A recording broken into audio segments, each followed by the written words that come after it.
নিজেরই সৃষ্টি, প্রথম সৃষ্টি, তারপরে বাপ্পার হাতে যাওয়া, সেখান থেকে আজকে এই অবস্থা। তারপরে বিশ্বকর্মা মানে আমার রাহুল ভাই, তো ভালো তো লাগে, খুব স্বাভাবিক, ভালোগুলো লাগে। আর আমরা তো অনেকবার গানগুলো শুনেছি, মানুষ বলবে যে কেমন হয়েছে গানগুলো। না, আমি একদমই এটা বিশ্বাস করি না যে রাহুল নেই, কারণ ও আছে, এটা আমার বিশ্বাস। কারণ ছবিতেও যে বন্ধুর রোলটা করেছি, আমি সেকেন্ড লিড করেছি, পল্টু, চরিত্রটার নাম পল্টু।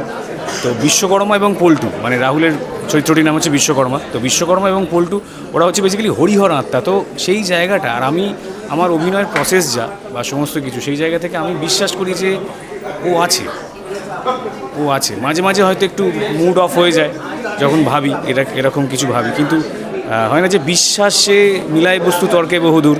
তো সেই জায়গা থেকে আমার মনে হয় রাহুল আছে, খুব ভালোভাবে আমাদের ছবিটার সঙ্গে আছে।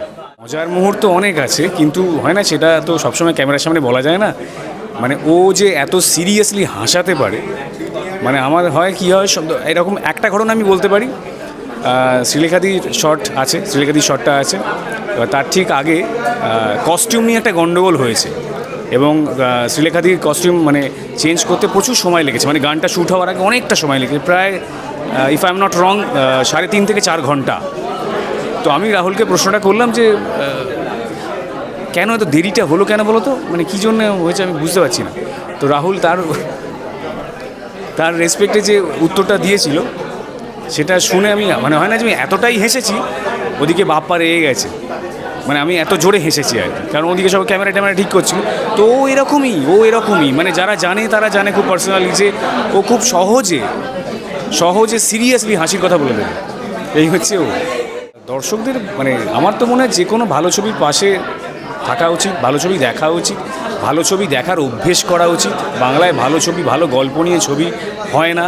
এই গল্পটা লিখতে আমার মোটামুটি মানে স্ক্রিপ্টটা করতে মোটামুটি 1 বছর সময় লেগেছে। তারপর আমি প্রডিউসার খুঁজেছি, তো তারপরে ফাইনালি বাপ্পাই বললো গল্পটা তুমি আমাকে দিয়ে দাও, মানে স্ক্রিপ্টটা আমাকে দিয়ে দাও, আমি করি। কারণ ও যেহেতু ওর একটা ব্যাকগ্রাউন্ড আছে, আগে যেহেতু ছবি করেছে, ওর প্রডিউসার পাওয়া খুব সুবিধা। তো সেই জায়গা থেকে আমি চলো নিয়ে নাও, মানে হয় না যে আমার বিশ্বস্ত কোনো জায়গাতেই যাবে যে ভালো ছবি বানাতে পারে, প্রমাণিত। মানে শহরের উপকথা দারুণ একটা ছবি, আপনারা সবাই জানেন। তো সেখান থেকে প্রমাণিত একজন পরিচালক হিসেবে আমার মনে হয় ওকে দেওয়া আমার খুব সঠিক সিদ্ধান্ত বলে মনে হয়েছে। আজকে আমাদের মিউজিক লঞ্চ ছিল ছবিওয়ালার, মানুষের খুব ভালো লেগেছে গান শোনার পর। আমরাও খুব এক্সাইটেড সোমলতাদির গানটি মূলত, এবং রূপমদার গানটি অলরেডি লঞ্চ হয়ে গেল। এই দুটো গান আজকে রূপমদা এবং সোমলতাদির অফিসিয়াল পেজে দুটো গান আমরা দেখতে পাবো, এবং অডিও প্ল্যাটফর্মগুলোতে তো পাবোই। আর যোজদির গানটা আমরা কিছুদিন পর রিলিজ করব। আর এটাই বলার যে আপনারা দেখুন, গানটা ছড়িয়ে দিন আপনাদের যেরকম ভালো লাগে। প্রচুর রিলস করুন সোশ্যাল মিডিয়ায়, ইনস্টা, ফেসবুক, সমস্ত জায়গায়, যাতে আমাদের এই গানটা আরও সাধারণ মানুষের কাছে পৌঁছে যায়। কারণ আমরা একদম ইন্ডিপেন্ডেন্টলি কাজটা করেছি। আমরা চাই যে এই গানগুলো মানুষের ভালো লাগুক এবং আরও অনেক মানুষের মধ্যে ছড়িয়ে পড়ুক। রাহুলদা তো আমার মেন্টার, আমার সিনেমার যাত্রা শুরু রাহুলদার হাত ধরে। এটা আমার কাছে অনেক বড় লস যে আমি আমার একটা বড় দাদাকে হারালাম। এটাই বলার, আর কিছু বলা নেই। আর আমার কাছে রাহুলদা সবসময় আছে, আগামীতেও থাকবে। আপনারাও থাকুন রাহুলদার সাথে। আসলে এমন একটা ঘটনার পর আমরা সিনেমাটা রিলিজ করতে চলেছি না, এখন আমাদের কাছে ওই মজার অনুভূতিগুলো সত্যি কোথাও দেখলে তো আপনারাও দেখেছেন হয়তো, যে আর্টিস্টটি আমাদের সাথে কথা বলছিল সবাই আবেগপ্রবণ হয়ে পড়ছে। সেরকম মজার অনুভূতি তো আলাদা করে কিছু থাকে না, পুরোটাই এটা মজার মানুষ ছিল রাহুলদা। এবং আমরা খুব শুটিং হই করে করেছি, সবাই মিলে নৈহাটিতে শুটিং হয়েছিল। এটাই বলার, আর আপনারা সাথে থাকুন। এটাই বলার যে আমাদের জুলাই মাসে রিলিজ করছে, গানগুলো আজকে রিলিজ করে গেল। আপনারা ডিজিটাল মাধ্যমে গানগুলো শুনুন, প্রচুর করে ভাইরাল করুন। আর জুলাই মাসে যখন সিনেমাটা রিলিজ করবে আপনারা দেখতে আসুন।